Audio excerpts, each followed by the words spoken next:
Saudara, mari kita belajar untuk memiliki hati seperti tanah yang subur supaya kita boleh mengalami kuasa Tuhan di dalam firman-Nya.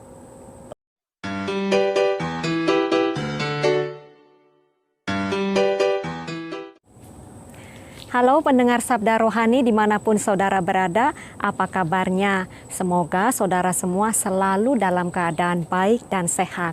Saudara, ini buah jeruk yang saya pegang ini seperti apa sih rasanya? Tentu kita tidak bisa tahu seperti apa rasanya sebelum kita benar-benar mengunyahnya, kemudian mengecap rasanya asam atau manis. Nah, kalau misalnya jeruk ini rasanya asam, biasanya reaksi yang muncul dari diri kita adalah kita akan berkata, jeruk ini asam, nggak enak. Lalu kita tidak mau menghabiskannya dan bahkan buru-buru ingin membuangnya. Tetapi nanti dulu, jangan cepat-cepat membuang jeruk ini karena sebenarnya kita bisa memerasnya, kemudian tambahkan sedikit dengan air supaya rasa asamnya itu bisa segera terurai. Maka tubuh kita akan dapat menyerap dan mencerna semua sari-sari yang baik dan berguna di dalam tubuh kita ini dengan baik. Begitu pula saudara, dengan halnya ketika kita membaca firman Tuhan.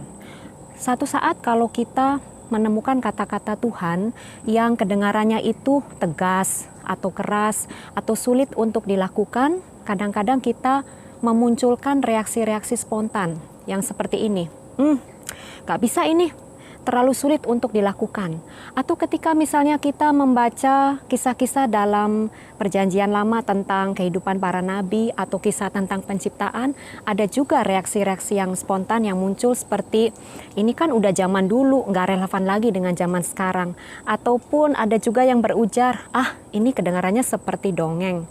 Nah, supaya kita mengalami kuasa Tuhan yang terkandung dalam untayan setiap kata di dalam firman-Nya, kita juga perlu air. Air apa yang kita butuhkan? Yaitu hati yang terbuka, hati yang selalu haus untuk mendengarkan firman Tuhan, hati yang selalu mau tahu dan mau belajar untuk mengetahui apa sih yang Tuhan inginkan dari kita. Dengan kata lain, kita membutuhkan yang namanya kerendahan hati sebelum kita mau mengalami kuasa Tuhan di dalam firman-Nya. Nah saudara, supaya firman Tuhan itu benar-benar dicerna dan diserap dengan baik di dalam pikiran dan di hati kita dan di dalam diri kita sepenuhnya, maka kita berusaha mengamat-amati proses ketika kita sedang makan. Ada beberapa proses. Proses yang pertama, kalau kita mau makan itu kita pasti akan mengunyah makanan itu terlebih dahulu. Nah, seperti halnya firman Tuhan, kita kunyah dulu firman Tuhan. Artinya kita berusaha untuk merenung-renungkannya di dalam kehidupan kita. Kita berusaha untuk memikirkannya lebih dalam lagi. Lalu proses yang kedua adalah setelah kita mengunyah makanan, kita mulai mengecap rasanya. Apakah makanan ini lezat atau tidak ya? Nah, begitu pula dengan firman Tuhan. Setelah kita berusaha merenung-renungkannya, kita mencoba mengecap firman Tuhan. Kita mencari kebaikan-kebaikan apa yang Tuhan sudah berikan di dalam hidup kita. Lalu proses yang ketiga adalah setelah kita mengecap makanan itu, kita akan menelannya ke dalam tubuh kita.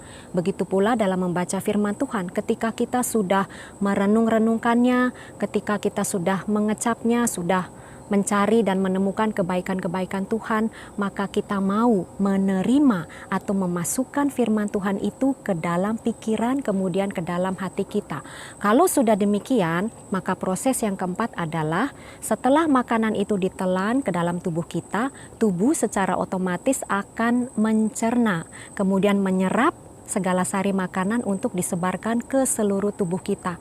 Begitu pula dengan firman Tuhan. Kalau firman Tuhan itu sudah benar-benar ada di dalam hati kita, maka ia akan mengendap, ia akan tertanam, ia akan berakar dengan kuat, ia akan bertumbuh dengan pesat dan pada akhirnya akan menghasilkan buah. Nah saudara, kalau kita sungguh-sungguh mau mengalami kuasa Tuhan dalam firman-Nya, maka yuk belajar memiliki hati seperti tanah yang subur, tanah yang siap untuk tanami dengan firman Tuhan yang akan membimbing, mengajarkan kepada kita, bahkan yang akan mengubahkan diri kita untuk menjadi pribadi-pribadi seperti yang Tuhan kehendaki. Semoga Tuhan Yesus memberkati kita semua. Amin.